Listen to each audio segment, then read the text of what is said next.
Don't buy a boat. This is a clip from the Land Podcast with Danny Thompson about how he almost bought a bass fishing boat and then an old farmer told him, go buy land instead. Some great advice in this. Hope you guys enjoy it. Here we go. Tell me a little bit more about like when you decided. So obviously when you were younger, you said, I want to buy a piece of ground. But like when in your adulthood and work career, you're like, all right, well, I'm going to put some plans in place to try to get to this goal. When was that? Yeah, so like me and my wife got together when we had kids pretty young, and we were struggling with money, and it just, like I said, wasn't in the goal. It didn't even really think it was in the realm. And I actually picked up a lease and had a lease in Southeast Minnesota. It was awesome. I shot some great bucks there, kind of in that bluff country area. You got some Dandies behind you for anyone listening to. all of them from down there on that lease. So great spot, amazing stuff. And, we both, finally kind of started getting on our feet, getting going a little bit, and we're saving up some money. We had just built a brand new house here in the Twin Cities. And so it was like, okay, someday, maybe when I'm in my 50s or retirement age, I can look at something like that. But, working in the fishing industry, I was like, I'm going to buy a boat. I got to get a boat and do some of that. We had some money saved up for it. I even had some of the accessories for this boat in my garage ready to make that purchase. And I was actually talking to the farmer that I lease from down south. And I mean, this guy's got thousands of acres, and he built it up himself, not a hunter, just a farmer. And I was talking to him about, I'm buying this boat. And he goes, why would you do that? Why wouldn't you invest in some land? Like, that boat isn't going to be worth anything in the future. It's not even necessarily what you like to do. Like, you're a deer hunter, you like land, you're leasing all this land for me. Why don't you go buy a small piece of land? And I'm like, you know what?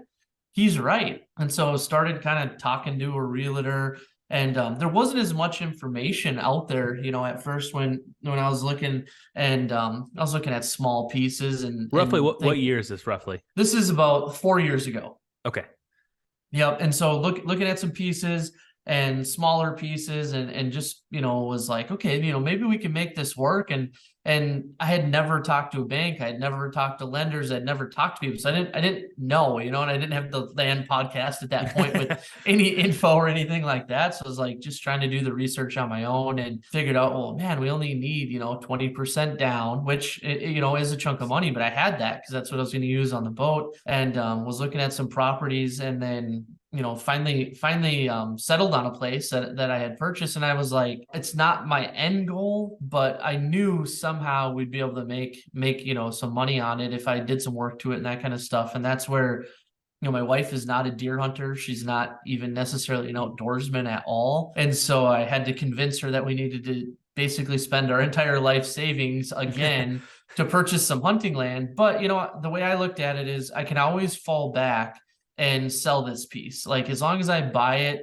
at a fair value, not necessarily even a good deal, but just a fair value, I can always sell it, get our money back, so we're not in a bad situation. But I just had the vision in my eyes that, I know what I could do to this place. And so, we kind of went after it and purchased that first piece, and ended up working out amazingly, in the end. So it sounds like that conversation with the old wise farmer was paramount in your decision. Yeah, absolutely. And I, and it's like, sometimes it's funny because there's things that are just right there in front of your eyes, but you don't let yourself see it. And it's like, this guy, same situation, didn't have a bunch of money, but he just worked for it and found a way to make that money and make that farm payment and keep buying more and more land. And now, here he is with big acreage and farming lots of ground. And it's like, it is possible, I guess, going that route. Just had to go for it, I guess.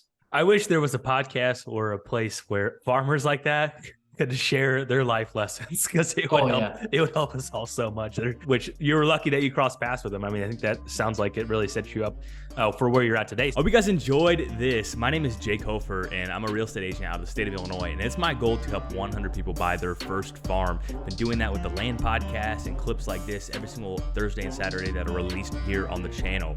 And to be one of those 100 people, all you have to do is, if you're in the state of Illinois and I can help you, I'd be happy to do so. Number two, if you want to get connected with someone that can help you, reach out, and I'll be happy to get you in contact with an agent that I would personally do business with. And the last one is, if you just simply learn something from the content we're putting out, or you get inspired to take action, I want to know, get you out of that spreadsheet. I'm on a mission to help 100 people. Until next time, see ya.